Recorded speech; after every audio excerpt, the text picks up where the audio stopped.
दोस्तों पेशा तिलस्मी खोपड़ी। एक और चित्र है।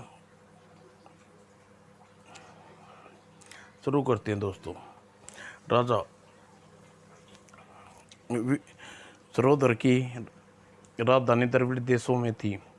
वह बड़ा पराक्रमी, धर्मवीर तथा विद्यावान चरित्रहीन राजा था। बड़े प्रेम पूर्वक अपनी प्रजा का पालन पोषण करता। अपने दरबार में बड़े विद्वान पंडितों रखे की का शौक था। उसके दरबार में 40 पंडित थे। एक दिन उसने मन में विचार आया कि दरबार में प्रत्येक पंडित के कौन सा अधिक विद्वान है और यह जानने के चाहिए। पंडित ने न्यारे प्यारेलाल, मैं उपस्थित राजन आपको आदेश करो। पंडित जी, तुम दरबार में सबसे पुराने पंडित हो। आज हम तुमसे जानना चाहते हैं कि हमारे दरबार में सबसे विद्वान पंडित कौन सा है। राजन आपकी कसौटी पर खुश खरे उतरने की कोशिश विद्वान है। अब इसका फैसला कैसे हो। उसी क्षण वहाँ एक जिन प्रकट हुआ। हा हा हा हा हा हो। कौन हो तुम। मैं जिन हूँ सुजान हूँ।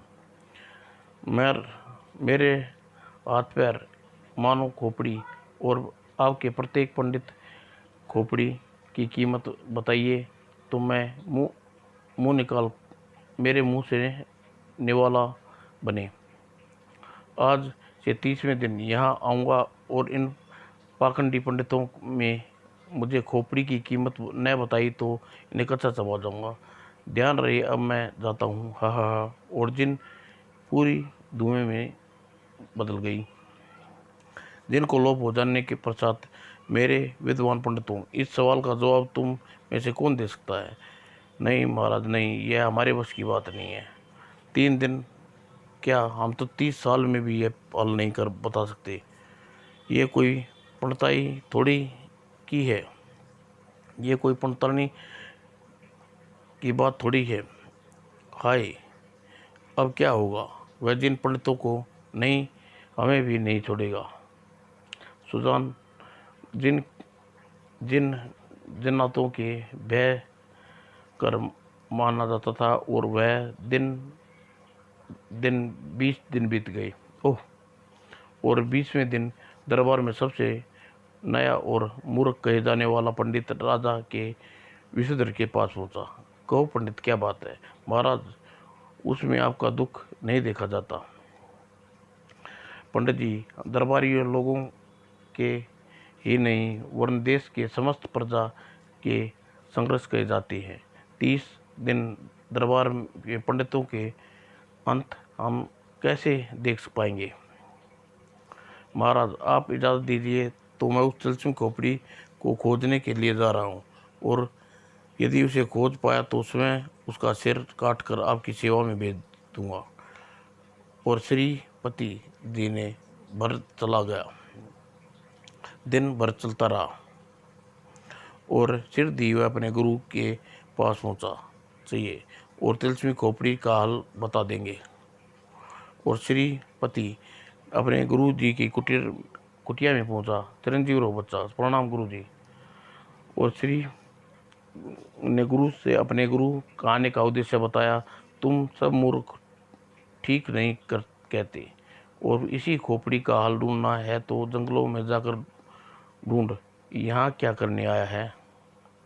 खोपड़ी का हाल जंगलों में ढूंढ, क्या मतलब हुआ इसका। गुरुजी से विदा लेकर वह जंगल की ओर चल दिया। पता नहीं भयानक जंगल में आधी रात घिर आई है। इस वातावरण में मुझे पेड़ पर चढ़ लेनी चाहिए। और श्रीपति उस पेड़ पर चढ़ गया। हाँ, यहाँ ठीक रहेगा, आराम से रात बिता सकूंगा। अब किसी जंगली जानवर का कोई खतरा नहीं। और अचानक श्रीपति को जोर से चौंकने लगा। अरे ये तो वही जिन राक्षस है और महाराज के दरबार में आया था। किंतु उसके साथ यह औरत कौन है और जिन्नी होगी। पेड़ की आट में छुपे श्रीपति ने भय से कांपा। अब क्या होगा। ये दोनों तो मुझे कच्चा चबा डालेंगे। प्रिय जिन्नी, चलो कबूतरों के जोड़े में बनकर आज इसी घने वृक्ष पर रात बिताए। ठीक है, जैसी तुम्हारी मर्जी। और श्री जिन और जिन्नी देखते ही देखते कबूतर का जोड़ा बन गए। हे भगवान, ये तो कबूतर में तब्दील हो गए और बसेरा करने के लिए इसी पेड़ पर आ रहे हैं। जिन और जिन्नी कबूतर के रूप में डाल पर आकर बैठ गए। मेरे मारे गए पंडित, अब क्या होगा? क्यों प्यारे, रात दरबार में ऐसी क्या बात होगी जो मनुष्य के मांस पेट भर कर खाने को मिलेगा? रात दरबार में पंडितों ने मैंने खोपड़ी का रहस्य पूछा है। उन्होंने बताया नहीं तो उनसे बताया जाएगा। और मैं, अच्छा, यह बताओ कि मानव खोपड़ी तुम्हारे पास आई कहाँ से? रहने दो, यह जानकर तुम क्या करोगी? आह, तुम गुरु महाराज के ठीक कहा था। ईश्वर की कृपा से ठीक स्थान पर पहुंचा हूँ। तुम, मेरी कसम, जो है बताओ ना। तुम नहीं मानती तो सुनो। वह खोपड़ी मुझे नीलम नाम की एक जिन जादूगरनी ने दी थी। वह बहुत सुंदर और चतुर थी। मैंने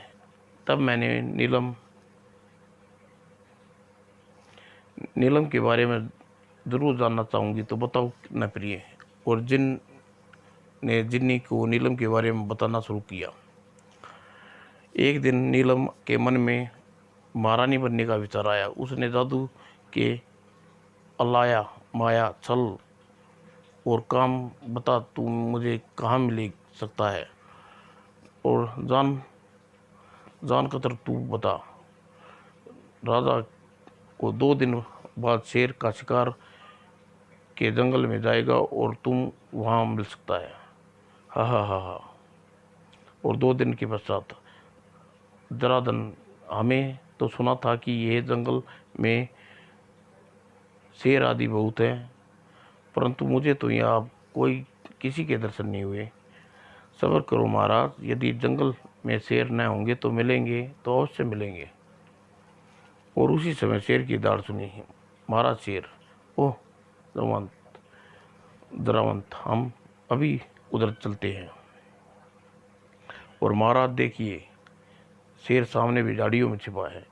शेर अब हमारे तीर से बचेगा नहीं। और चाक चाक, आओ जरावन, हम शिकार को तलाश करते हैं। और दोनों झाड़ियों के समीप पहुंचे। उसी समय किसी के रोने की आवाज़ सुनाई दी। अरे, ये रोने की आवाज़, यहाँ तो किसी स्त्री के रोने की आवाज़ लगती है। और तलाश करने आए मृत शेर के समीप सुंदरी लड़की को बैठे रोते देखा। कौन हो सुंदरी, तुम इस तरह क्यों रो रही हो? ओह, तो तुम ही लोगों ने मेरे शेर को मारा है। यह मेरा मित्र था। इस संसार में मेरा कोई नहीं है। ओह, ऐसी सुंदरी पहले कभी नहीं देखी। इसका कोई भी नहीं है। क्यों न हम इसे अपनी रानी बना ले? ए लड़की, तुम्हारा नाम क्या है? नीलम। हम तुम्हें बहुत अफसोस है। यदि हमें पहले जानते होते तो शेर का शिकार न करते। जो होना है वह तो हो चुका, परंतु अब आप कौन हैं? द्रावन ने अपना परिचय देखा। आप महाराज के युवराज और एक अर्ध सेवक हूँ, और मुझसे भूल हुई, आपको क्षमा मांगता हूँ महाराज। क्षमा तो मैं तुम्हें मांगनी चाहिए सुंदरी, हमें तुमसे मांगनी चाहिए। आप शर्मिंदा न करें महाराज, मुझे अपनी गलती पर खेद है। और जरासंध ने उस सुंदरी को ले भाग गई और उसे अपनी रानी बनाने चाहते थे, और तो उसे अपने राजमहल पर ले चलिए महाराज। और जरासंध ने अपनी बात बता दी। और महाराज युवराज मारे गए शेर के साथ नीलम को भी अपने राजमहल ले आए। और एक दिन, महाराज, मैं यहाँ से जाना चाहती हूँ कि हम पर जुल्म क्यों कर रही हो? तुम्हें कोई कुछ कहा? नहीं महाराज, मुझे तो कुछ नहीं कहा, मेरे मन यहाँ नहीं लगता। ओह, तो हमने कोई गलती समझ लिया था। आपने यहाँ कहने पर क्या तात्पर्य महाराज? हम तुम्हें अपनी रानी बनाना चाहती है महाराज। क्या कहते हैं, आपके कदमों की खाक भी नहीं हूँ। ऐसा मत कहो, तुम हमारे दिल की रानी हो। नीलम के मन मन हंस पड़ी। ओह, मेरा तीर निशाने पर बैठ गया। अब मुझे चाल और चलनी चाहिए। महाराज, आपकी 6 रानियां तो पहले ही हैं। विश्वास करो, उनका नंबर तुमसे बाद में आएगा।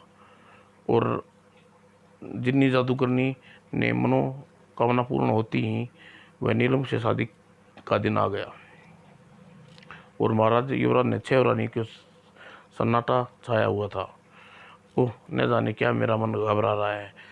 ओह, मेरी भी ये हालत है, कुछ ऐसी है। मुझे तो लगता है कुछ अनर्थ होने वाला है। और विवाह के पश्चात महाराज, क्या आपने कोई नई दुल्हन को स्वागत सत्कार होता है? तुम क्या चाहती हो महारानी? विवाह के उपरांत क्या आपको 6 रानी ने हमारा स्वागत नहीं करना चाहिए था? ओह, तुम्हारा मतलब समझ गई। और नीलम ने जेल जले पर तेल छिड़का। सच पूछिए तो मुझे अपना अपमान महसूस कर रही हूँ। तो महाराज, मैं जंगलों में रह सकती हूँ पर अपना अपमान नहीं सह सकती। हमारी अकल पर क्या पत्थर पड़े गए हैं जो हमें ऐसी बात महसूस क्यों नहीं किया? ओह, तो आप महारानी की देख मुझे आने जाने दें। और महाराज के ने 6 रानियों को बुलाया और उन्हें खलबली मच गई। क्यों बहन, महाराज ने हमेशा रानीवास में क्यों पधारने को फिर आए? हाँ, यही सोच रही हूँ कि आज महाराज स्वयं आकर हमें अपने पास क्यों बुलाया है। मुझे तो छोटी रानी के लक्षण अच्छे नहीं लगते। और महाराज छोटी के वश में है। यह ना समझ कोई जुल्म ना कर डाले, तब हम चलते हैं। कहती रहेगी यह चलती है, कहीं नाराज महाराज नाराज ना हो। और 6 रानी रानी 5 को औलाद न हुई थी। छठी रानी को और 7 साल की गर्भवती थी। और रानी ने महाराज के महल में प्रवेश किया। तुम सबसे छोटी महारानी का स्वागत न करके हमारा भारी अपमान किया है। आज तुम सब अपनी पटरानी का दर्जा रखती है और छोटी रानी को हर आदेश का मानोगी। अब तो खुश हो ना प्रिय जी? क्यों ऐसा प्रयत्न रानी महल में रहने न पाए?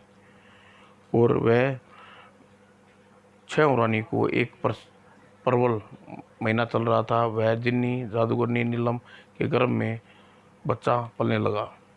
मेरे बच्चे से पहले ही बड़ी रानी को बच्चा कहाँ से उत्तराधिकारी बनेगा? ऐसा नहीं हो, कभी नहीं होने दूंगी। और अपने जादू का चक्कर चलाया। चल चल फल फल और जल था, तू मेरे पुरुष के बेस पे मेरे सामने प्रकट हो जा। और ही यहाँ और सानों सो धुआं समाप्त हुआ और उसकी उबल कर एक पुरुष के प्रकट हुआ। देख, जाकर मेरी सोत के पेट में मेरे बच्चे का दुश्मन पल रहा है। जा, पंडित के वेश में तुम राजमहल में जा और कुछ ऐसा काम कर जो 6 रानी सोतों राजा से निकाल दे, जो गम। और अगले दिन जब राजा दरबार में निवृत्त होकर महाराज जगारू अपने निजी का रूम में पहुंचे तो सहसा एक साधु प्रकट हुआ। महाराज, आप अधिक मत बोल, तुम्हारी हमारी सुन।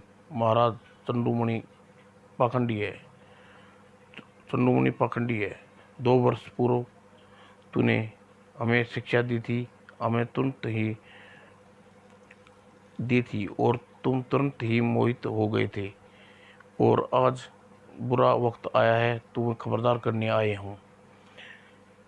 बहुत बुरा बुरा वक्त समझ नहीं पाया भगवान। मैं तुम्हें समझाने तो आए हैं, सुन सकेगा। और अशोक बाग न्यूज गई। ऐसी क्या बात है? सुन, तेरी पहली 6 रानी राज्य वैभव के लिए तेरा सत्यानाश करने पर तुली है और तेरी नई रानी को समाप्त करने के मन में ठान चुकी हैं। यदि कल सुबह सूरज निकलने से पहले तूने उन्हें 6 रानियों को दंड देकर राजमहल से नहीं निकाला तो तेरी नई रानी की हत्या को तू नहीं टाल सकता। हे भगवान। और यह कहकर साधु लोप हो गया।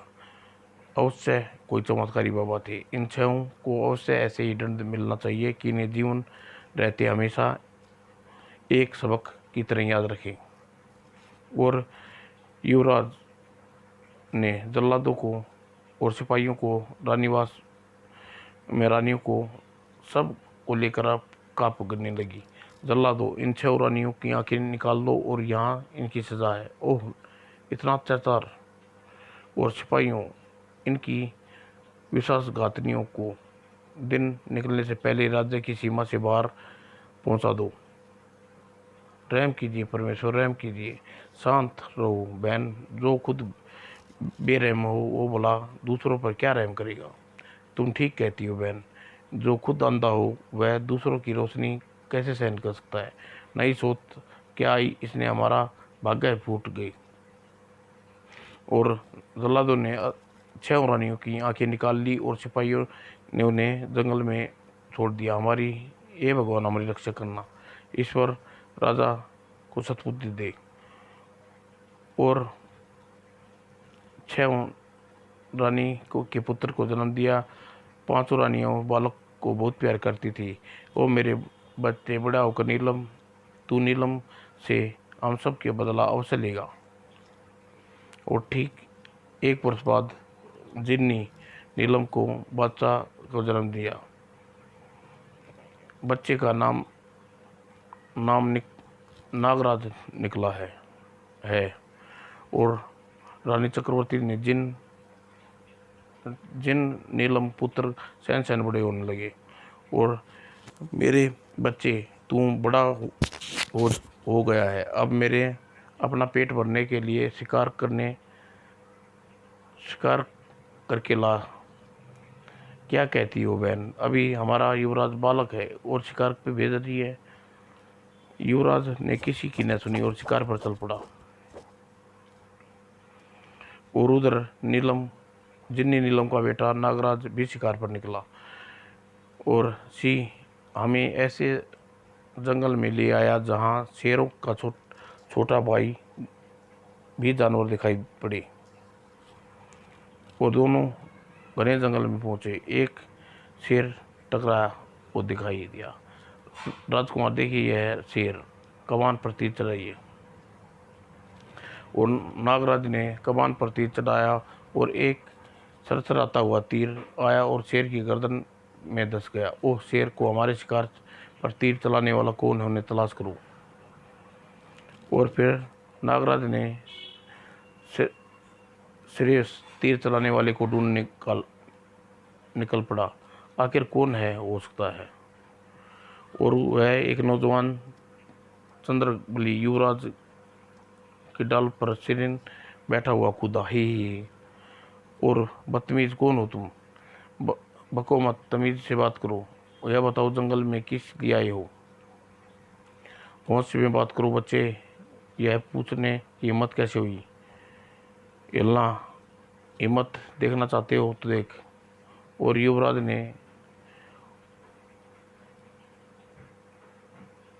ने घोड़े पर घुसा मारा। ओह, मर गया। और महाराज पुत्र राजकुमार नागराज का दास हूँ। महाराज शिवर तुम्हें मार गिराया का शिकार तुमने मार गिराया है। और तुम कौन हो और इस जंगल में किसकी इजाजत से आए हो? रानी चंद्रावती के पुत्र युवराज ने अपना परिचय दिया। जाओ नागराज से जाकर कह दो कि यह उसका नहीं मेरा राज्य है और मेरे राज्य में मैं कोई शिकार नहीं करना चाहता। कह दूंगा।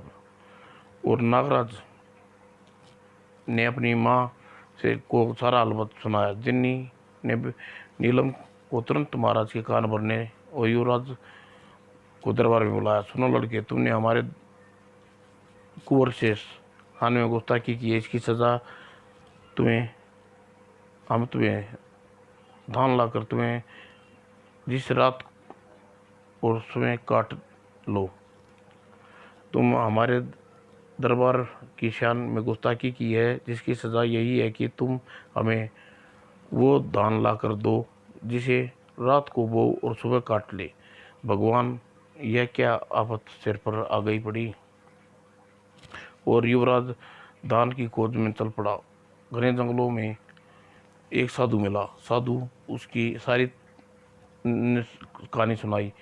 बेटा, धानों को लाना आसान काम नहीं है, मुफ्त में जान दे बैठोगे। कुछ भी हो महाराज, हुक्म टाल नहीं चाहता। मेरी माओ की सतपुरा अंत होगा। नहीं मानते तो दक्षिण दिशा के रास्ते पर चले जाओ और बड़ी एक बुढ़िया के पास पहुंचोगे और उसी के पास है। धन्यवाद बाबा। और युवराज साधु के बताए स्थान पर पहुंचा। युवराज लपक कर बुढ़िया के पास पहुंचा और उसे पाँव पकड़ लिए। जीते रहो बेटा, पाँव लागू नानी। और बुढ़िया के सातों बेटे भी आ गए।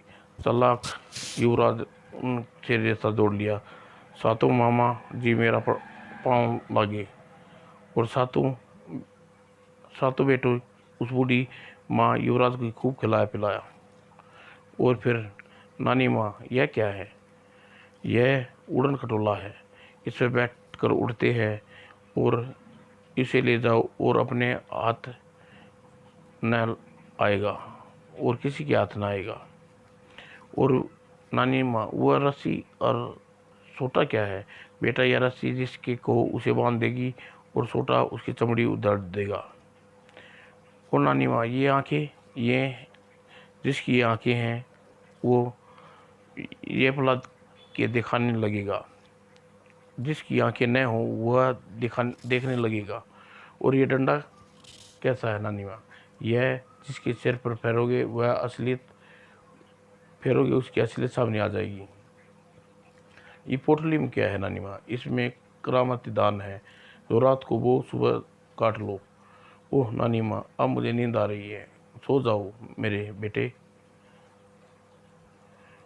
और युवराज ने सोने का बहाना करके रानी के सोते ही चुपचाप हुए उठा, सारा सामान करामाती उड़न खटोले में रखा और वह उस पर चढ़ गया। उड़ चल मेरे उड़न खटोली, अब मेरी माओ के पास ले चल।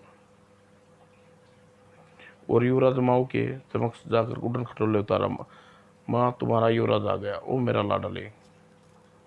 और युवराज ने अपनी माओ को आंख लगाई और चिल्ला उठी, अरे मैं तुम दिखाई दे रहा हो, ओ मेरे लाल, हम तुम्हें नया जीवन दे दिया और अब मैं जा रहा हूँ तुम्हारा हक तुम्हें वापस दिलवाने। चल उड़न खटोले, मुझे राजमहल ले चल। और दरबार लगा हुआ था। महाराज, युवराज और दरबारी साथ बैठे थे। महाराज ठीक उड़न खटोले पर उतरा। लड़के दान ले आया महाराज। ले आया महाराज, पर दूंगा उसकी शर्त पर। पहले महारानी नीलम और उसके पुत्र नागराज मेरे सामने लाया जाए, ताकि अपनी आंखों के आगे झूठ का पर्दा हट जाए। और जिन्नी नीलम और उसका पुत्र नागराज को दरबार में आए। चलो मेरी सोटा, दिखा अपना करामात। और रस्सी तुरंत ही माँ बेटे को जकड़ लिया और शरीर पर लिपटने लगी। हाय हाय, यह क्या हो गया। यह यह किस लिए करना पड़ा महाराज, ताकि आप इनकी असलियत जान लो। यह क्या करते हो। युवराज ने नीलम और नागराज के सिर पर से डंडा फहराया, फिर उन्हें असलियत सामने प्रकट हो गई। और महाराज, यह जीते जागते इंसान न होकर जिन है और जिन्नी है, जिसके कारण आपने अपनी प्रिय पत्नियों को घर से राज्य से निकाल दिया और चंद्र के पुत्र मैं हूँ। ओह यकीन, नीलम और नागराज रस्सी में समेत लिपट गए। ओह मैं हमारे बच्चे, तुमने सचमुच हमारी आंखें खोल से अंधेरा दूर कर दिया। और युवराज ने दानों की पोटली को सौंप दी।